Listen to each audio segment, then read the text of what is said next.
Hello, everyone. Mackie here, and welcome back to Premier League reviews. Today, or last weekend, or last night was match day 6, and there was a lot to talk about. An absolute peak week of Premier League football that culminates in probably two of the biggest results to ever come from this weekend. That has, let's just say, not much ramifications, but a lot of reality checks that is going to happen.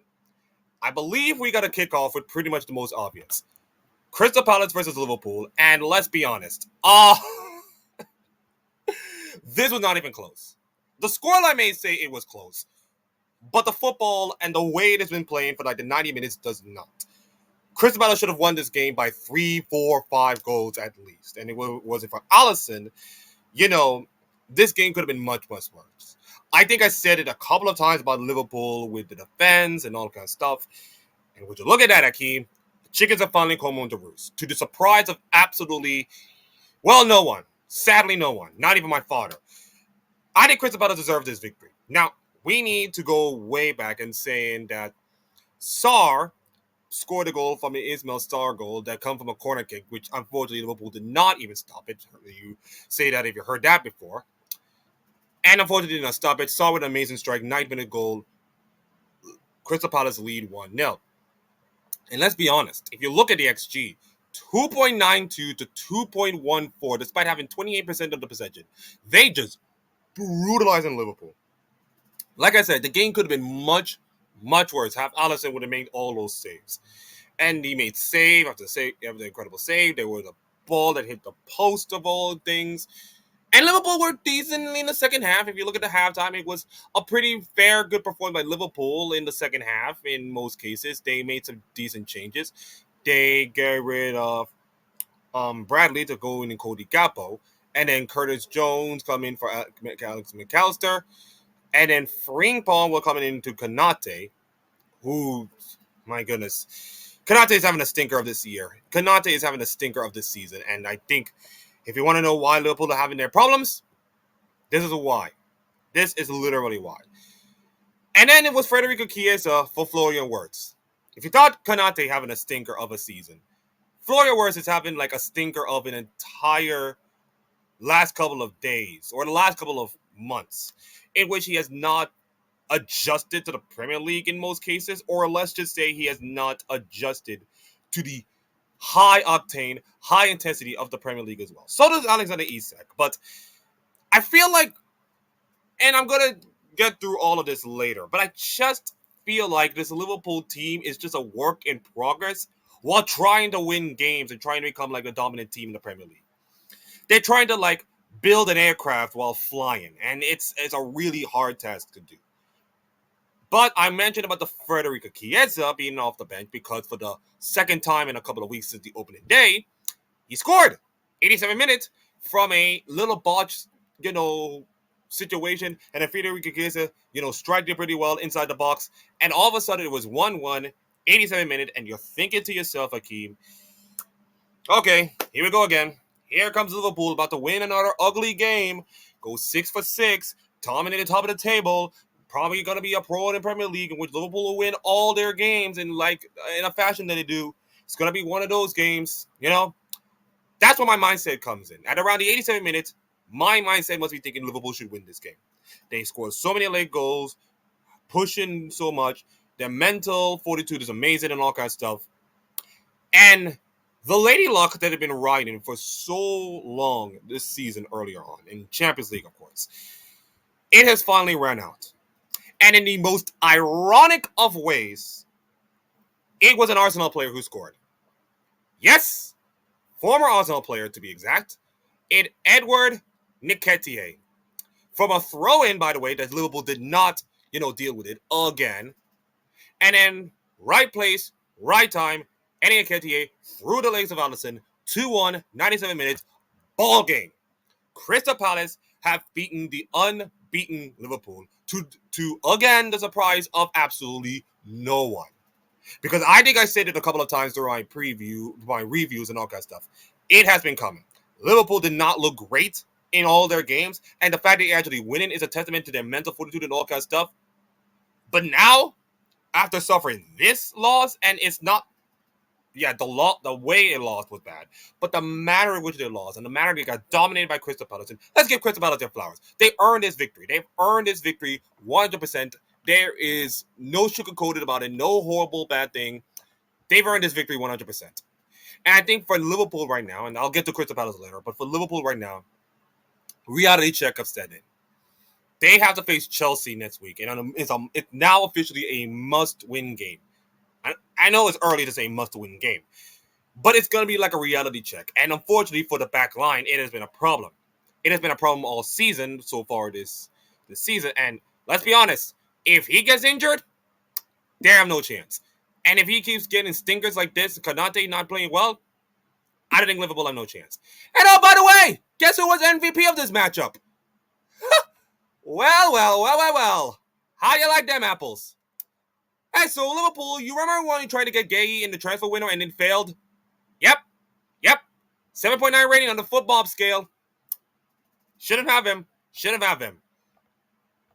And I have to say this for Crystal Palace right now. This has been an unbelievable last couple of months, or the last couple of weeks. You beat Manchester City in the FA Cup final. You beat Liverpool twice in the Community Shield, and of course in the Premier League right now. You're in pretty much the highest position that Crystal Palace have ever had in Premier League history. I mean, for God knows how long these years. But I think the one problem, of course, is they keep losing players. Of course, Eze and Elise, of course, going to bigger and better clubs, bigger and better stuff, and they did not miss a beat. Sarr, of course, is going to be like a replacement. Matete is also a great player. Richards, the American Richards, is also good in most cases. And let me just see. Will Hughes is also being good. And Gay, as I mentioned, he's been having a ball of a season, despite the fact not getting a move. And you have to say that Oliver Glasner has done a great job with his Crystal Palace team so far this season and so far in his tenure. To the point of I feel like he should get a new contract. He should get a brand new contract. I don't care how long he is, 2-3 years, don't care. He has brought Crystal Palace to heights that have never been seen before in their club history. Not even great goal scorers like how do his name is? Not Ian Rush. Yeah, some of the best Crystal Palace players. Not even Alan Pardrew can even bring Crystal Palace to heights. Like the only time he brought them to heights is like the FA Cup final, and losing to a pretty sorry Manchester United State who have their manager getting stacked. Louis van Gaal, by the way. So that is pretty much the state of Crystal Palace right now. They have never been this high that they are now. And to beat a team like Liverpool, and to the surprise of absolutely no one, play brilliantly well against Liverpool, it's just no surprise that I think Crystal Palace are looking like a dangerous team in the Premier League. And they should be feared by so many teams. Now, do I believe they're Premier League champions? Like, nah. By the way, this is now the 10th season anniversary of like Leicester City winning the Premier League title from 2015 and 16. Now you're thinking to yourself, okay, Hakeem, that means there's a chance. No, I don't think so. I think Crystal Palace will have this kind of incredible high and then kind of fell off, of course, at the end of the season, like every single upstart Premier League team does. But a performance like this on a day when everybody's thinking that Liverpool should just win this game handily, and then not only Crystal Palace play incredibly well, but win that game, it just showcased two things. One, Crystal Palace are looking like a very dangerous team to be taken seriously. And two, Liverpool have problems, especially on the defense, which has been ho-hum so many times, and now it has come home to roost. So, I think a reality check has been made by Liverpool, and I think it's been coming. The question is, how will Onslaught, with all their pieces that you have with your Isaks and your Nketiahs and your Florian Wirtz, how do you can handle all these pieces? I think the question that I said about this season is that you have all the pieces in the world. You have everything you wanted. The problem is that the defense is looking leaky, and can you make sure you have all the pieces you can fit in? Like, it's okay to have too many problems, but too many problems can spoil the whole kitchen. Like, too many chefs just ruin the whole dish and all kinds of stuff. So we'll find out in a couple of weeks, and of course a couple of days, of course, when they play Champions League football and other tournaments, that we'll find out if Liverpool are like handle this situation. But if this game is kind of like an indicator of can Liverpool handle their problems without a leaky defense, I think this might be the pattern, not the exception to the rule, I guess. But well done, Crystal Palace. You earned that win. No sugarcoated this thing. This was a well-deserved win for a well-deserved club who just keep doing incredible stuff under Glasner. And with Liverpool's defeat, we get to game number 2. And with that defeat, Arsenal have an opportunity to try to take care of business against a Newcastle team. And they did. Yes, Akeem, they rely on corner kicks. I mean, what else is new? But again, Arsenal did what they didn't do against Manchester City last week and just finished the damn job. The Waldmade goal was kind of like a surprise to everybody else because Arsenal was dominating the game, 2.04 to 0.61. Newcastle did barely anything, and then with a snap of the fingers, Waldmeyer actually score, and let me just get my help up. Yep, there it is. Waldmeyer scored by a header of Sancho Tonali. Brilliant header. You'll get an over the cross and all kind of stuff. And, a huge lead, a huge shock lead for Newcastle, and a game that pretty much favors Arsenal that maybe should have gone with a penalty. Like, I was watching that game, and I was thinking to myself, okay, goalkeeper tripped off Gyökeres. It's going to be easily a penalty. It's easily a penalty.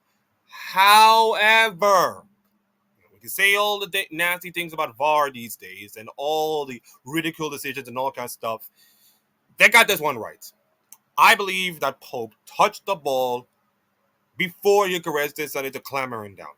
And by rule, if the goalkeeper gets by the ball, of course, it does not count as penalty. And of course, this is another list of Arsenal being absolutely screwed over by the VAR, of course. Like the same thing would happen to Newcastle, of course, a couple of years ago when they were the corner kick, of course. They gone in favor of them. So it almost had that feeling of Arsenal getting screwed. And added to that goal in the 34th minute, it almost had that feeling of, oh, crap. Here we go again. Here we go again, guys. This is going to be another long game in which Arsenal are not going to get any points, not capitalizing on the Liverpool slip-up. It's going to be one of those boring Premier League seasons again, and it'll have no thrills and spills. But Arsenal are different this time. I said, of course, last week that this is a long, long season. The season is still young, 6 matches in. And Arsenal are going to prove themselves that they're just a different team this season. And this second half shows. Saliba coming in, solidified the defense. Gabriel Martinelli also came in for Bukayo Saka. And now Newcastle trying to hunker down the defense, a la Manchester City last week, of course. It did not work. Livramento with a horrible injury, of course. Really horrible. He did not continue to go on a stretcher. We don't know how long, of course. Jamil Lascelles is also going to be scubbed to do it. And then Martin Odegaard, pretty much the most important player on this team, came in for Martin Zubimendi, who did not show up in this game at all. But I think Martin Odegaard came in was huge for Arsenal. Then came the 84th minute in a Mikel Moreno's goal by a header of Declan Rice. A brilliant header by Moreno of all people. I mean, he scored like I don't know, more goals in 2025 than he has in the entire career in some points. That's amazing. That is incredible from probably like the least expected player. And then, in the most certain way possible, 3 things are certain in life. Death, taxes, and also scoring a corner kick.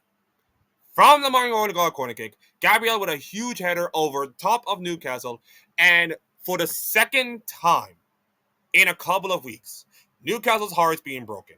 The 100-minute goal by Rio Nagomo against Liverpool way back when, and then this against Arsenal. 2 games against the top 2 teams, and you come up with absolutely nothing to show for it. Like, come on, man. I mean, Jesus Christ. Listen, you thought my Man United team is horrible. I mean, Newcastle has to just kicking themselves. They shouldn't have got a point against these 2 teams. But credit Arsenal to keep fighting until the end, and they got the result they needed. And with this Arsenal victory, and consider that Liverpool has some fallacies that need to be sorted out, this may be the time that Arsenal could catch Liverpool up. This may be the time that Arsenal could have an opportunity to establish themselves as a real Premier League contender. Now, I know last week you might be thinking, okay, this Premier League title race is over, of course. but it's only 6 games in. We do not declare Premier League champions in September. Or in October, by the way. By the time this thing finishes, it'll be October. But we do not declare things in the fall. We declare the Premier League titles in spring, in May, and in probably June, of course. That's how we sell the Premier League titles. And Arsenal just showcased us on this weekend that they are good enough and brilliant enough to keep fighting, keep working, keep pushing hard, and find a way to win. I mean, last year or last couple of seasons, you would see Arsenal wilt if they did not do well. Like, if last week and this week, if they scored a goal, Arsenal would have wilt under pressure. Credit to them. They got a draw against Manchester City, although I think Arsenal should have won that game earlier in the matchup. And they finally got over that huge hump and then go to that atmosphere, of course, at St. James's Park, which is not easy to play with, of course, not easy to play in, and get a huge, massive win that will cut the lead down to only 2 points. Because the Liverpool will face up against Chelsea, and I don't know what Arsenal fixture, but we'll get to that fixtures later on. There might be an opportunity for Arsenal to lead the league by the end of this week into international break. Who knows? But for now, huge win for Arsenal. And now, ladies and gentlemen, it is time for us to get to the rest of the results. Everton versus West Ham, that was yesterday's game. And it ended in a 1-1. I did not even bother watching this game, let's be honest. In fact, that's the same thing I've been watching all my Monday night games, including the Jets and Miami Dolphins, in which Tyreek Hill's leg got screwed over. That's just horribly bad. I wish him all the best and speedy recovery, all kind of stuff. Onwards to the football, I guess. This game ended 1-1. Keane with a goal, and then Bowen with a 65-minute equalizer, and Nuno Espirito getting his first ever point as West Ham manager. Yes, West Ham manager, because a couple of days ago, of course, Graham Potter got absolutely sacked. To the surprise of absolutely no one. And let's be honest, West Ham went to the what's his name? The Hill Dickinson Stadium. I mean, I just wanted to try to call it Goodison Park, but I forgot it's gone. Gotta have to deal with it, Hakeem. They just dominated Everton. Like, Graham Potter would have never done that when he was in the time of West Ham, of course. He had never done that when he was time at West Ham. And they just dominated Everton from all facets of the game, of course. Shots, XG, possession is like less, but at least they keep it even. And by the way, here's the crazy stats, of course. I think Nuno Espirito has more points as a West Ham manager than Ange Postecoglou has as a Nottingham Forest manager. Let that sink in just a little bit. Anyways, a huge point for West Ham. It does not do much in the grand scheme of things, and let's just look at the stats even further. 6 shots on target. I think Everton dominated on the shots on target in this category, but only 3 shots, and one of them matters, and it was an equalizer. So West Ham got a point, huge point, and given the Nuno Espirito Santos era onto a fairly decent start, of course. Speaking of Nottingham Forest, they lost again. Man, they lost to Sunderland, who, by the way, guys, Sunderland is having a baller of a season. They're having a baller of a season. It's only in September, by the way, but having an absolute baller of a season, by the way. And a goal by Alderete in the 38th minute, and then they defend pretty well. They did not give Nottingham Forest something. They were improving well in the second half with all the momentum. Like, they were okay. They were even in that one, and it was all Nottingham Forest, and then a little part of Sunderland, but it was all Nottingham Forest for like the last couple of minutes from the 73rd minute onward, and it was nothing. Sunderland with a huge win. And right now, consider how the promoted clubs have been doing well, except one particular team. It almost had that feeling of like, hey, maybe the promoted teams did not suck this year. And I think that's good for the Premier League to have like the promoted teams doing decently well against the other bottom run teams. But unfortunately for Nottingham Forest, man, it's just not looking great at all. You brought in Ange Postecoglou to just like change the style and to change the whole culture, and it just doesn't feel great. Meanwhile, the manager you sacked, of course, is now doing something in West Ham and actually played decently better in his first game in charge of West Ham. Like, I'm sorry, man, but I think Nottingham Forest fans are going to be absolutely, pissed off because of it. They'll be absolutely pissed off because of it. And it's troubling, man. It is so troubling if you're Nottingham Forest right now. They're in the bottom half of the table, and it's not looking great. Now, listen, let's be honest. I was never expecting Nottingham Forest to do well this season. But consider the downgrade and consider everything that's gone on with the locker room or the boardroom, of course, and for have this manager to come in and for them to not even win a game, including losing in the EFL Cup to Swansea, yeah, it's a problem. It's an absolute problem right now. It's an absolute problem for this club. I don't know what they're going to do, but they're going to need something. Brighton just beat Chelsea 3-1. Yeah, this is a problem if you're Chelsea. For the second week in a row, they got red carded. Decided Chabala decided to club around man. And unfortunately, last man standing, goal opportunity, red card all the way. And then before that, Enzo Fernandez scored in the 24th minute. You think to yourself, okay, Chelsea will be fine and all kind of stuff. And then the red card happens. And unfortunately, let me just see if I can go down there. Well, no, I didn't find anything. But Cole Palmer did not show up. And unfortunately for Chelsea, your realization is that all this talent, all the skills that you have in this team, your Estavio, your Andre Santos, all those talents, and then you realize that that Cole Palmer is probably the engine of this entire team, and he has to be like carrying this entire Chelsea team on his back because whenever he goes, Chelsea goes as well. And unfortunately for him, he did not show up for this game, and unfortunately that red card accumulated this entire collapse completely. Danny Welbeck scoring a 77-minute equalizer by the header of Yemeteye. And then Maxi and Croupier in the 92nd minutes win the game. And then Daniel Welbeck, you know what? Let's just score a third goal. Body assist by Brian Gonia in the 100th minute. Yeah, that happens.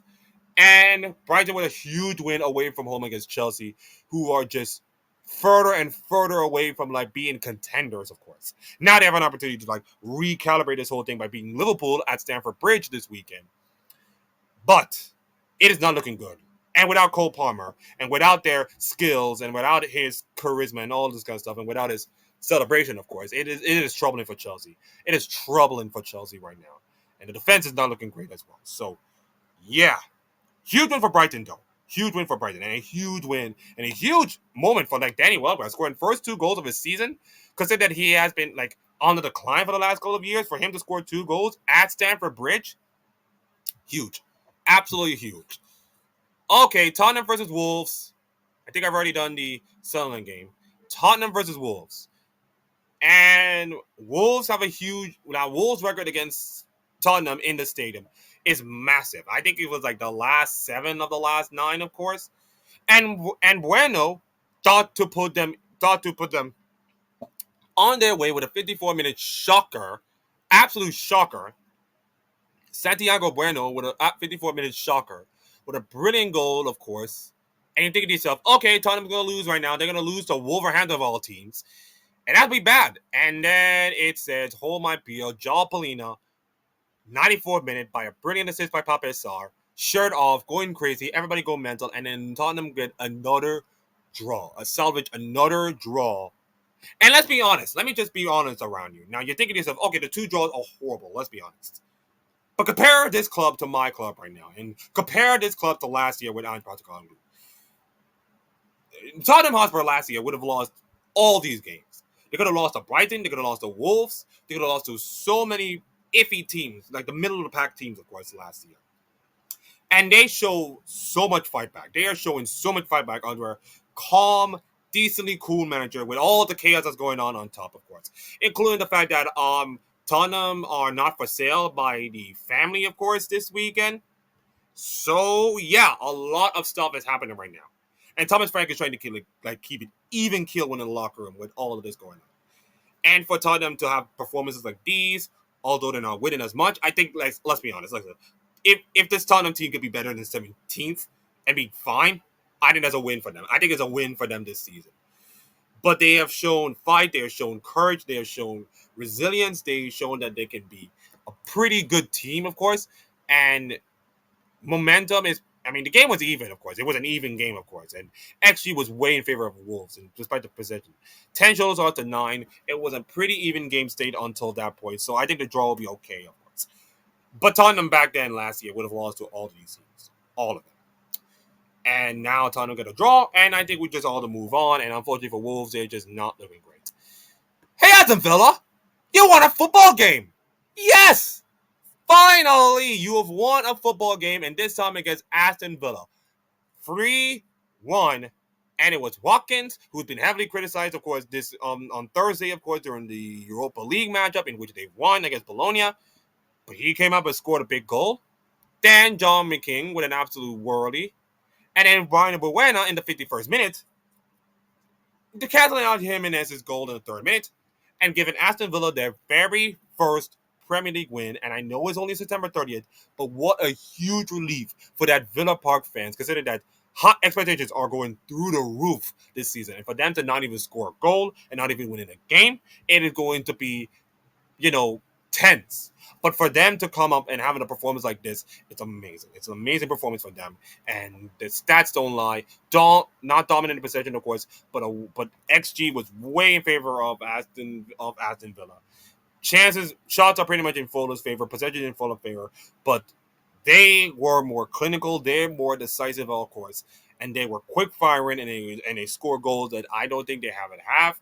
And for Unai Emery to get a win like this, it's a huge, huge relief. It's a massive relief for them. All right, moving on to Leeds versus Bournemouth, another promoted club that did not stink them themselves. First of all, Semenyo, who's having an absolute ball of a season, 26-minute goal, brilliant free kick, of course. Then Ronan with a 37-minute, and then, of course, Longstaff in the 54th minute to give Leeds United a surprising lead at Ellen Road. Now you're thinking to yourself, okay, yeah, oh my God, Leeds are about to do this. Leeds are about to win. No. Croupier, 93rd minute, equalizer, and maintain their unbeaten run throughout the Premier League season, despite getting absolutely dominated. Like, absolutely just dominated in all the statistical, including XG. And for Areola to come away with a point, huge, huge for them. Keeping their undefeated run, of course, keeping their flimsy hopes of European football alive, although I've saying this in September, of course. But my God, Bournemouth, what an absolute team that is have. I mentioned Semenyo, who's having a great baller of a season, of course. Aiden Grepo with an equalizer. Clivert is not so hot. Tyler Adams, who came back for his former Ellen Road and got absolutely booed on. Yeah, not great for the non-American, of course. And Sensei with an assist, of course. I think I have to say this right now. Bournemouth are going to be a dangerous team. I say Crystal Palace is going to be a dangerous team. And I think Bournemouth, from like the first game onwards, looking like a dangerous team. I got to say this. I got to tell you what. There's some dangerous teams in the Premier League that you do not want to face on a week-to-week basis. You look at the schedule and you must be thinking to yourself, okay, Brighton, Bournemouth, Crystal Palace, it should be easy matches. Like, oh, nope, nope. No. These are not easy matches. Careful what you wish for. This is not the Premier League like it was 30 years ago when Crystal Palace and Brighton will be rolling for 9s and 10s. No. This is a different game with different managements, with different skills and different leagues, of course. They have different mindsets than you are, and and they are making fixtures harder to come by, including Leeds United, who are also doing incredibly well. Longstaff was the MVP with a goal and assist, of course. Harrison, Cliver, Lewin, of course. Rodon with a goal in the 78 minutes. And I think Leeds United, 7.8 rating, by the way. And I think Leeds United are still a pretty okay-ish team. Now, can they survive in the Premier League? I think so. I think they'll survive in the Premier League. And consider them and Sunderland doing incredibly well, I think right now you can say that this Leeds United team is going to be hard to beat. Not that the BSL team that like go gun-ho and all this kind of stuff. This is a really stabilized team, and they are going to be hard to beat. Unfortunately for another promoted team, they did not have a great time. And Manchester City just beat the doors out of them. Just literally beat the doors out of them. 5-1 was the final. And yes, Esteve with an own goal, and then Anthony with a 38-minute. They want to be thinking to yourself, Joaquin, Manchester City are going to fall off. Nope. Nunez with a 61st-minute goal. 65th-minute goal, own goal by Esteve again. My Jesus Christ. 2 own goal by the same player. Jesus Christ. And then Erling Haaland, got a double by himself. So 2 own goals and then 2 goals by Haaland is a weird game. But this was not even close. City just dominating Burnley and all that kind of stuff. And all these momentum and all these kind of jazz. And yeah, I have nothing much to say. I mean, Manchester City just beat Burnley pretty handily. And yeah, it was not even close. I mean, but the fact that we have two Hurlan Allen goals, which is not surprising, but two own goals by the same player, it's just wild, absolutely wild, especially for Burnley, who's trying to like stay up in the Premier League. I mean, of all the clubs that are promoted right now, they are looking like pretty dire straits. Of course, early on, but still, it's not looking great. And I think that covers all the results, ladies and gentlemen. I think that covers all the results. And unfortunately for me, I have to go to my team. I'm sorry to be the bearer of the bad news, but I think we have already beaten Man United and Ruben Amorim to a dead horse. And even Bruno Fernandes can feel it right now. In fact, no. Let me just say this. Bruno Fernandes is the absolute representation of everything that is going wrong with Man United. Not just the management, not just the team, but from the culture. Yes, Hakeem. Culture is going to be the word that will be used over and over again from Sky Sports pundits to NBC pundits and all the kind of stuff. You don't want to hear the word culture? Good. Shove that down your throats before the next even Man United match will take place. Oh, by the way, you're facing Sunderland coming up, and if you lose to Sunderland, my brain will explode. Give Brentford a lot of credit. They deserve this win, and consider everything they've gone through, having their own player being taken by Man United, new manager coming in. Not much to be said about Brentford this season. And to think of yourself, they'll be in trouble and all kinds of stuff. They came up and balled. Two goals by Thiago. And then a Jensen 95th minute when Man United kind of like fell off a cliff. Their minds were literally off a cliff. And you want to know why Man United fell off a cliff, ladies and gentlemen? Because Bruno Fernandes missed a penalty again. Yeah. This is your captain, ladies and gentlemen. This is your captain. Missing penalties because he is the most reliable player on the Man United, and unfortunately, the whole formation and the whole tactics did not make him look like crap. The formation and the stubbornness by the manager is making Bruno Fernandes look like absolute ass. And now he's literally the worst manager within all the Premier League since like an Everton manager came in like the 1960s. In the 1960s! What the fuck? I'm sorry, man, but he has to go! But Akeem, who's gonna bring in as the new manager? I think that's the problem with right now with Man United is that our options in management right now are within, let's just see, Gareth Southgate and LeBlanc. We are so piss poor right now that we have to rely on Gareth Southgate to stay at the freaking club. Like, I'm sorry, Gareth Southgate for managing Man United? I mean, let's be honest. Okay, let's be honest. As long as we have a guy that is better to, please, no more 3-4-2-4-1 formation. No more of this. Just no more of this formation. This is not working. This is not working right now.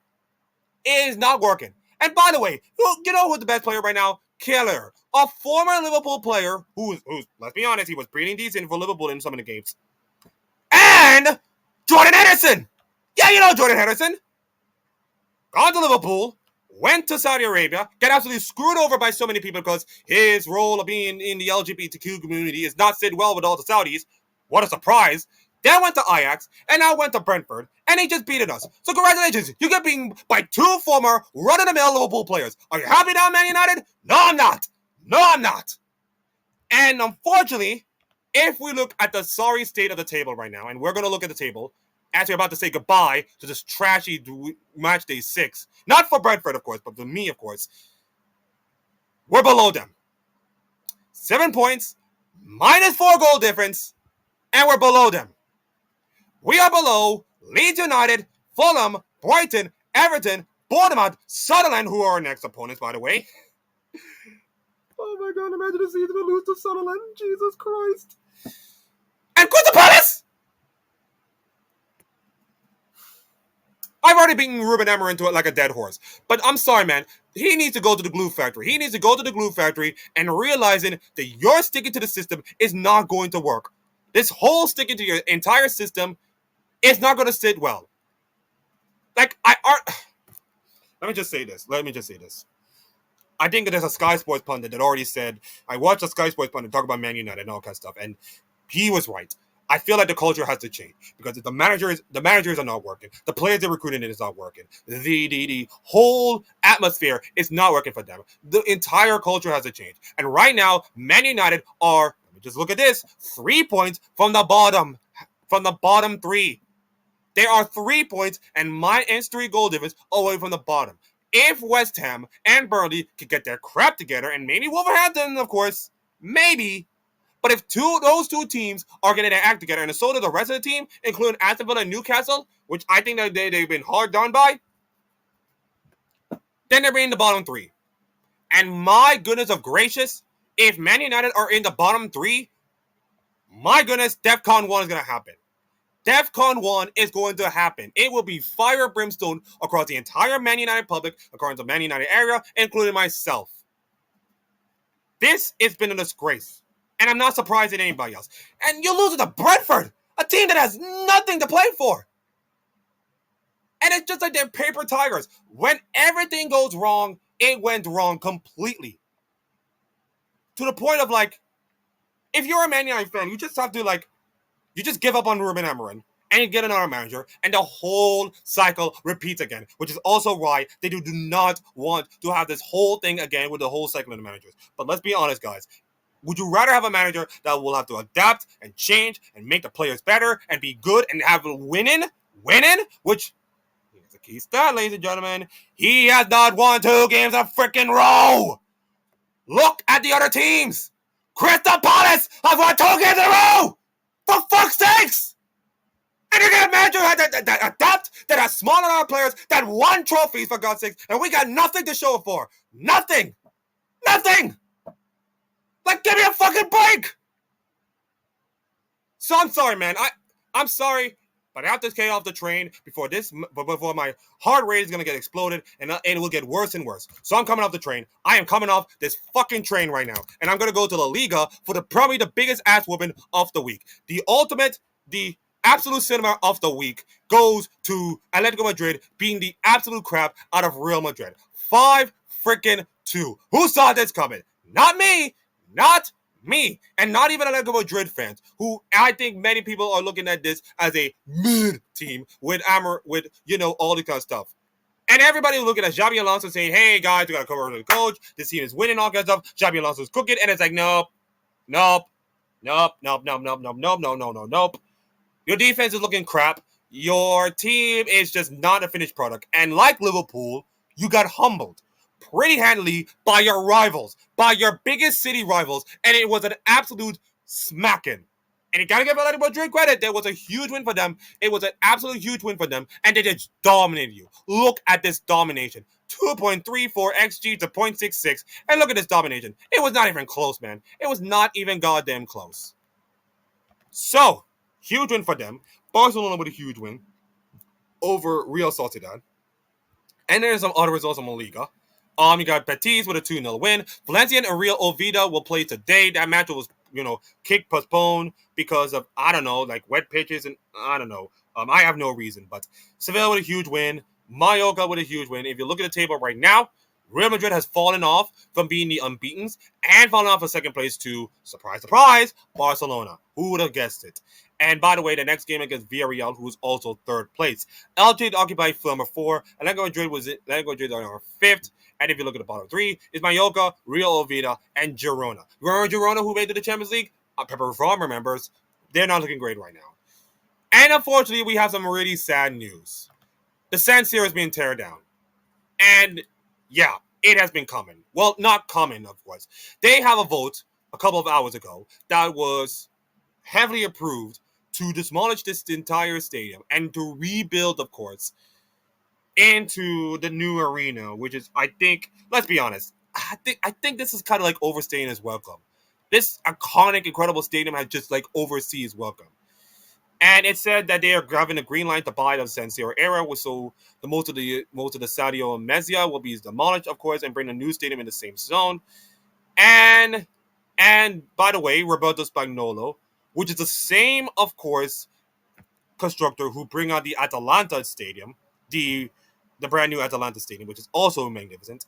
The Stadio Mezza will be torn down, and the reason being is that the rainwater has been poured in a round of 60 match between AC Milan and Lecce on the 25th, and they decided, the rainwater is coming in, Stadium's looking old, not looking great. It doesn't have the atmosphere. I think the last time they hosted a Champions League final was when Atletico Madrid and Real Madrid played, and that was Real Madrid winning it. I think it was 2017. I think it's 2016. I think it's 2016, of course. And now in the first phase, non-concrete elements are removed, such as glass barriers, railings, and doors. With giant hydraulic shears, the structure will be taken down. The concrete is thinned out and separated from the construction steel. The part of the curved facade will be remained, by the way. The part of it will be remained. And it said that the demolition will begin with the roof of the third tier, proceeded downwards in the southeast, and it will be remaining, including the orange part stand of the curved facade. I think it was this area. Now, of course, demolition will take place in 6 to 7 years after the new one is ready. So once the stadium is being built, in about 7 to 8 years, the old San Siro, this beautiful stadium, is going to be teared down. And trust me, when I see incredible stadiums, I think of this. I think of this stadium. I think of the pictures. I play FIFA, by the way, and I see this stadium all the time. Playing games, watching it is a monumental atmosphere. So much history, so much prestige, all kind of stuff. But just like White Hart Lane and just like, Highbury, when you have those iconic stadiums and all kind of stuff, and it's been growing old, and it's been old, and it's been too old enough with all the problems that's going on. You just have to realize, hey guys, we have to make a new stadium. We have to make a new stadium. I know it'll be hard for all the AC and Inter Milan fans, but hopefully this new stadium will be like brilliant to them, and to be like more revenue coming in, more streams, so that teams will get better and better, of course, because let's be honest, AC Milan is not looking great. AC Milan has been good, but AC Milan has just not been better, except, Christian Pulisic, who's absolutely putting an absolute worldly performance against Napoli, beating the league leaders by 2-1, which is absolute cinema itself, especially for America. But I hope AC Milan will have great time with a new stadium whenever it comes. So that should conclude this week's Premier League review, and of course, a lot of, how do I say, a little detour, of course, because of course, it's not just the San Siro alone that is. It's not just a San Siro, of course. It's not just San Siro. It's like the new Tottenham Hotspur Stadium. It is the Emirates. It is the Etihad Stadium. It's like so many of the iconic stadiums. The well-known stadiums being tear down or being constructed and being new. It's just not surprising. So yeah, I mean, for San Siro to be torn down like that, it's just sad, but it is what it is in the modern world of sports, especially with the expensive ticket prices it gets. So here we are. Here are the fixtures. Bournemouth will take on Fulham on Friday at 2 p.m., of course. That will kick off the 7th round of Premier League fixtures. And then you got Leeds versus Tottenham at around 6:30. Arsenal versus West Ham. And then Manchester United versus Sunderland. Please, God almighty. If I watch another Man United crap show against Sunderland, I'm just going to hurt myself. I'm not... Oh, God, please help me. I would rather watch Arsenal right now. I would rather watch Arsenal versus West Ham. At least it was a fun game. Chelsea versus Liverpool is our game of the week, and this is the most important game for both teams. Liverpool, because their invisibility of laws, and there'll be more questions than answers, of course. And then Chelsea, who's losing 2 in a row and have more questions than answers. Aston Villa versus Burnley, Everton versus Crystal Palace, Newcastle versus Nottingham Forest, Wolverhampton versus Brighton, and then Manchester City versus Brentford will end the entire week and will lead us into the break internationally for the next couple of days. So that should conclude this Premier League recap and all kind of stuff. Sorry going on a tangent about Man United. I mean, you know what I do. I love my club so much, and I want to wrangle them, of course, and I want to see them better. I just want things to be better, please.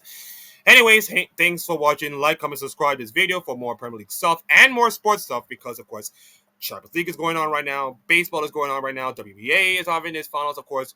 All these crazy stuff is going on right now in the world of sports. It never ends. It just never ends. So thank you for watching. Peace out. Enjoy your week. Walk good in the Lord. And